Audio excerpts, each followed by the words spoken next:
morning everyone, and welcome to session 4 of our online exhibition Memories Brought Home, funded by the National Lottery Heritage Fund. We've been highlighting how local heritage can help improve the well-being of lonely and isolated people. To follow our whole journey, do go to our YouTube channel, the Wessex Heritage Trust, where you will find all the episodes there.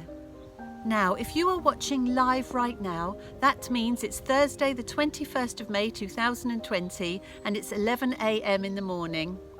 So do say hello in the comments bar and ask us any questions. We're sat here live to answer anything you'd like to ask. Now, before we begin, I must mention James McGregor, who played us in so beautifully on his saxophone with Somewhere Over the Rainbow. Oh, I nearly forgot to mention, my name is Caroline and I am your host for this online exhibition. Now I'm going to tell you about our Heritage Health Walks.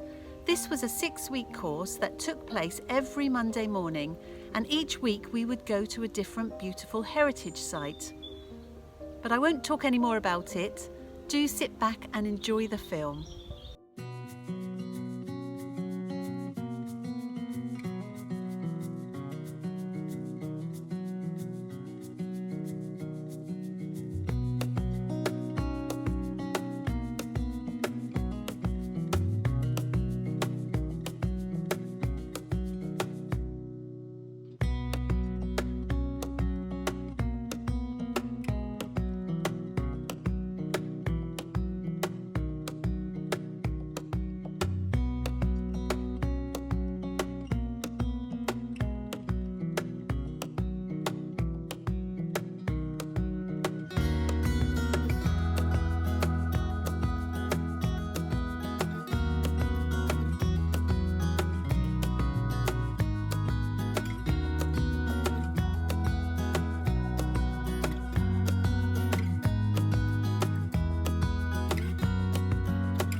The walks were great fun, we really enjoyed them, although I do recall every Monday morning being slightly wet and soggy, but we put on our wellies and we went anyway. Talking of water, let me tell you about my colleague Catherine. She went across the water to ride on the Isle of Wight to the Monkton Arts Centre. Here's Kate to tell you a little bit more about that course. Monkton Arts in Ryde played host to a fortnightly Isle of Wight group. This involved project coordinator Catherine taking a ferry from the mainland and becoming an honorary overner. The first session was an opportunity for people to get to know each other and share their memories of the first time that they'd been to the island. One participant told us that she'd been there on holiday and had decided that's where she wanted to retire. And so she did 20 years later, becoming an overner as mainlanders are known. This group was very much a social opportunity, using reminiscence as a conversation starter. Sessions were led by Monkton staff, volunteers, outside speakers and visiting artists. A speaker from Carisbrooke Castle took the participants on a trip down memory lane to reminisce about shopping and some products that people may have enjoyed in the past. Holidays and travel beyond the island were the subject of another session. And of course, whether reminiscing, creating a piece of art, or simply having a chat, no session would be complete without a cuppa and a nice slice of cake. Now from the Isle of Wight to Chawton House near Alton, which was the home of Jane Austen's brother, Edward Knight. It was also the most beautiful setting for several of our courses, one of which was a creative writing workshop. Now today we've got Louisa Carpenter, the Visitor Experience Manager, taking you on a tour of Chawton House. Then we've got our course that we held there, our writing workshop. After that, we've got Claire Thurlow, who's going to talk you through a creative writing workshop. So do grab a piece of paper and a pen. And then finally, we've got a beautiful poem written by Savannah Onslow and read by Jenny Walker. So sit back and relax and enjoy this next section.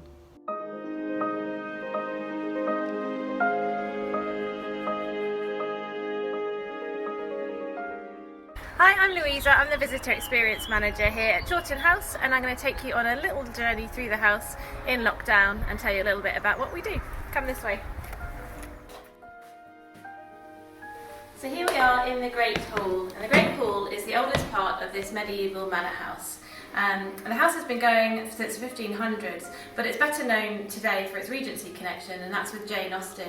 And that's because Jane Austen's brother Edward was luckily plucked from his family and chosen to inherit this estate as well as a large estate in Kent called Godmerton Park. So Jane Austen eventually ended up living in the village thanks to her brother Edward, who gave her and her sister and mother a cottage rent-free, and she would come up here and call it the Great House. So the house today is a charity, and we're open to the public 7 days a week, and people can come up and explore the garden, look around the house and also look at the fantastic collection we have here. Originally it was an academic research library based on the lives of women writers, mostly from the 18th century, and it's the writers that would have inspired Jane Austen and also were her contemporaries. So now in the house, not only do we have Austen family heirlooms, but we also have items related to the women writers in our collection, and that's what I'm going to show you today.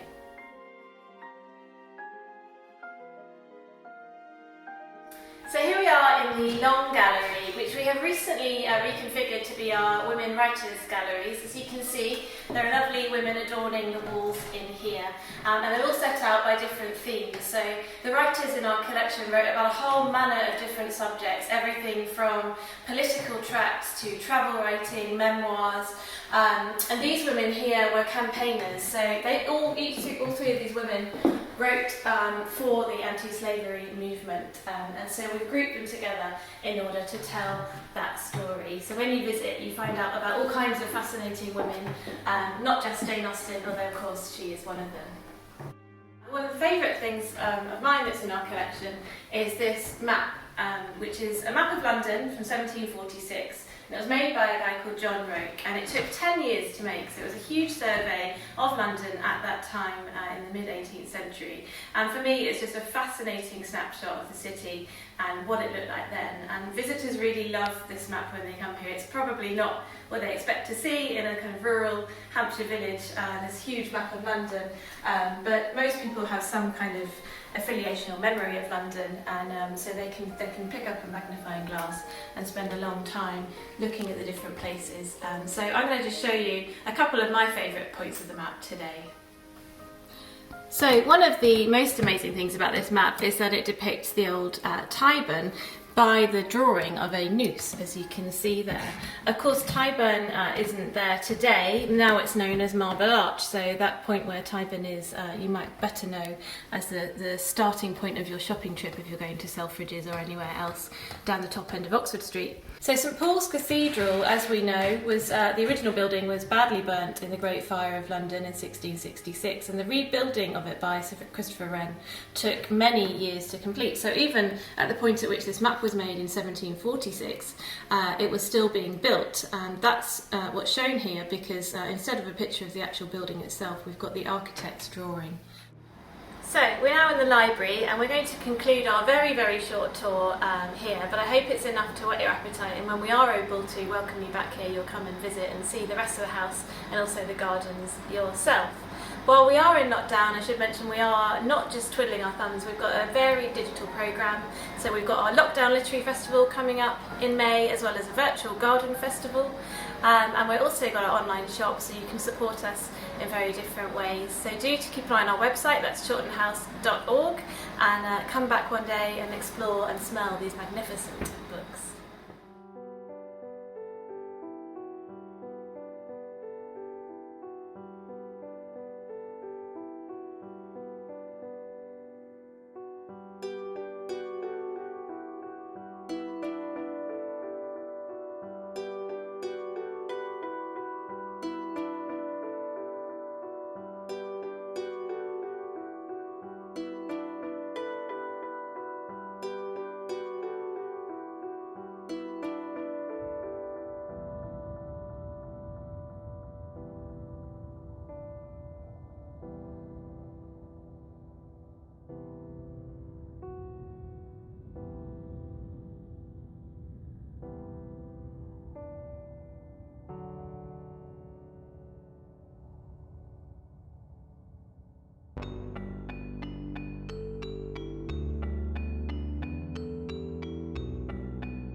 They say that every picture tells a story, and pictures of all kinds can provide plenty of inspiration for writers and opportunities for storytelling. And even if you can't visit a gallery in person, there are virtual tours available on gallery and museum websites. I've chosen a painting from the National Gallery in London, The Bathers at Asnières by French artist Georges Seurat, painted in 1884. The first thing I'd say is, don't worry if you're not familiar with this picture or the artist. It's more about how it makes you feel, how it makes you think. And don't worry if you don't like it, just keep an open mind. The first thing I'd suggest is you have a good look at the painting and jot down some initial thoughts. What's your gut reaction? Do you like it or dislike it? And if so, why? Is it realistic? Does it make you feel sad, happy, or curious? Once you've had a chance to do that, then look at the painting in more detail. Look at the four corners, around the edges, in the middle. As with stories, a painting is made up of a number of elements. The first is setting, which is a vital component. Where might this be? Well, the artist tells us it's Asnières, a suburb of Paris, in the 1880s. But if you didn't know that, you could reimagine it as a suburb of any industrial city at that time. There's a grassy bank along the left-hand side with trees, and then trees on the far side, and we can see a very small amount of that bank. But the two sides are joined by a very modern-looking bridge, and alongside that there's a factory and a number of chimneys belching smoke. In fact, the blue summer sky is partially obscured by smog.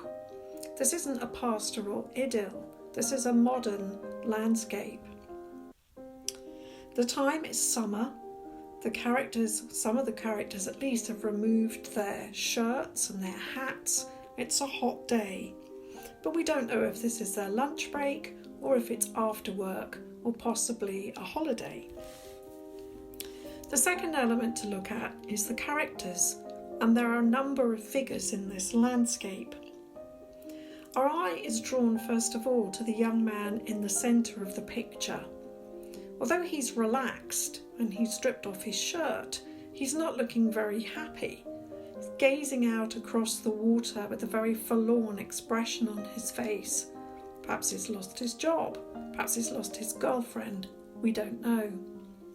In front of him is a young boy who's whistling. He looks a bit more cheerful. Could they be brothers? And in the front left of the picture is a man in a bowler hat with a white coat. Could he be another relation? Possibly their supervisor from the factory. We don't know. That's for us to read between the lines and decide.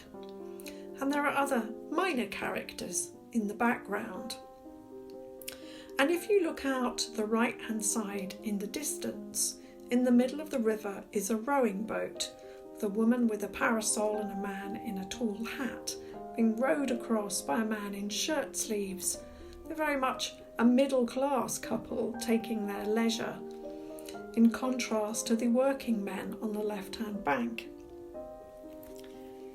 Another thing to think about is plot. What is going on in this picture? The figures are static. There's no action as such apart from the boat moving across the river. But we can imagine what might have happened immediately before this scene, what has led up to this moment in time, and what might happen afterwards. What could be going on at the periphery of this picture? What is happening on the opposite bank? What is out there? Because all of these characters, apart from one small figure in the water, all of them are looking across the river to the other side. Even the little dog is looking eager, anticipating something on the water. How does this picture make you feel? What is the overall mood? What do you think the artist might be trying to say?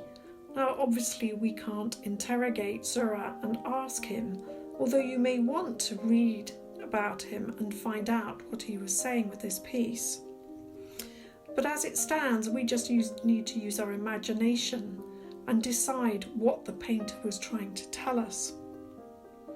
I hope that this has given you some ideas, and the next time that you look at a painting, perhaps you can use it as a starting point for a new story. Bees and Bindings in the Window by Savannah Onslow. Inspired by knowing that Jane Austen would visit her brother Edward's home, Chawton House, and often sit and write while she was there. Oh, that lady is back. There in the window overlooking the garden, my home. Isn't it quite lovely? And she looks thoughtful. I see that lady often in the window. Sometimes she has stacks of books at her side, like that's her chosen arsenal, her swan feather pen a wand to enchant them. Their bindings are laced with fine string, some with plates of gold lining their spines like proud medals of honour or pulled leather. My wings buzz and carry me to that window, the one with the lady in it, and settle upon its intricate design. She's dressed in a deep purple gown today. It's pretty. Do they make those in B size? I can't help but try to peek at what she appears to be looking over in such deep thought. Her handwriting is a wondrous flurry of sharp twirls and flicks, and I wonder, what could possibly be wrong with her art of a novel? Ah, her pure white feather pen kisses parchment paper again, and I know that now is time to leave and let her work. I hope I see her tomorrow, there again in the window. Wasn't that wonderful? Thank you to everybody concerned. Now, a question for you. Have you ever crocheted? Well, I hadn't crocheted until January of this year, when one of our volunteers suggested we ran a crochet course. So here's Vanessa to tell you a little bit about it. Last Christmas, a few of us were chatting, and I suggested to Caroline that we set up a crochet group. In just a few weeks, we had achieved so much. From small acorns, mighty oak trees grow. Most of the members were complete beginners. Some of them had done knitting before, some of them hadn't picked up a needle before. One was left-handed and she had to more or less teach herself. She became the real star of the group, turning out some fabulous work from nowhere.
Now, as you could tell by that film clip, we took Crochet on tour and we had a fantastic time. One of the places we went to was Stansted House, and you'll hear more about that tomorrow morning. But did you spot a little crochet lion in that clip? His name is Rufus and he's one of our volunteers. And here's Rufus now to tell you a little bit more about how he's been involved in our project. Over to you, Rufus. Thank you, Caroline. Yes, my name's Rufus and I'm a volunteer for Memories Brought Home, and I would like to take you on a little journey.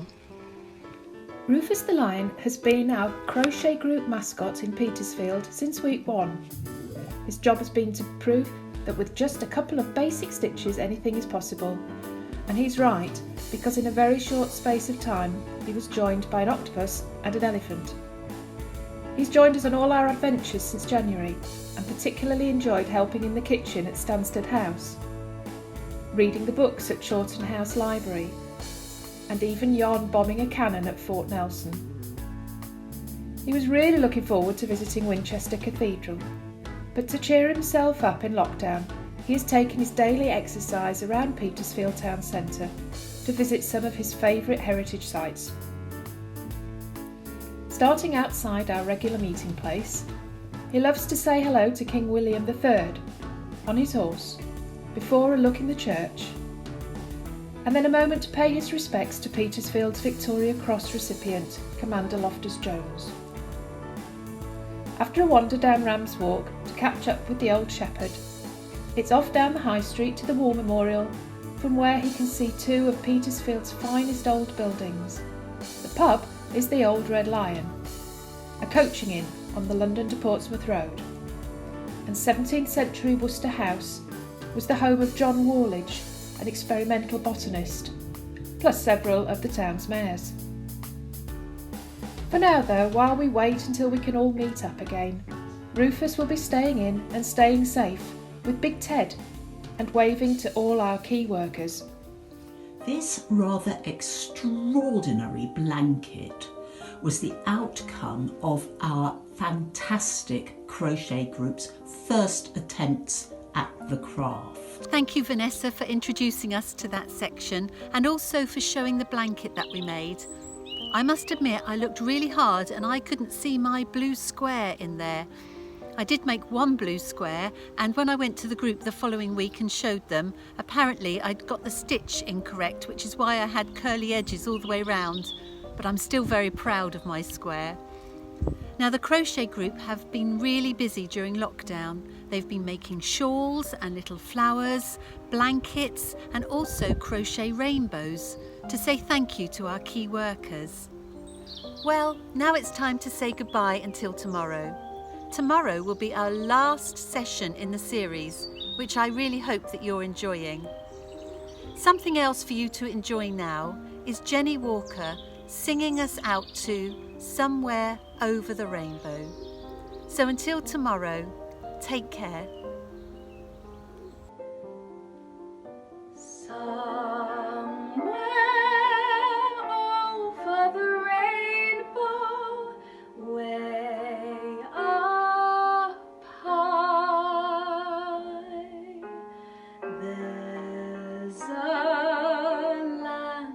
That I heard of once in a lullaby. Somewhere over the rainbow, skies are blue, and the dreams that you dare to dream really do come true. Someday I'll wish upon a star and wake up where the clouds are far behind me, where troubles melt like lemon drops away above the chimney tops. That's where you'll find me.